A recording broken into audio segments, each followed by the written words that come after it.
Hey there! Want to jazz up your Mobile Legends experience by changing your name on your iPhone? Well, you're in luck because I've got just the trick for you.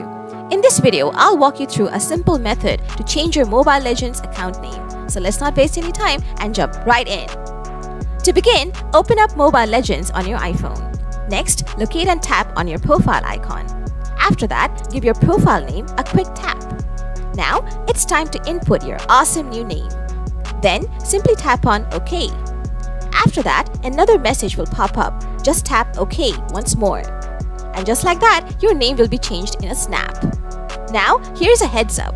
The first time you switch names, it won't cost you a dime. But from then on, you'll need a rename card. And unfortunately, those aren't free. You'll have to purchase them. And that's it. If you found this video helpful, don't forget to give it a thumbs up. And if you still have any questions lingering, drop them in the comments below and I'll get back to you as soon as possible. Thanks a bunch for tuning in.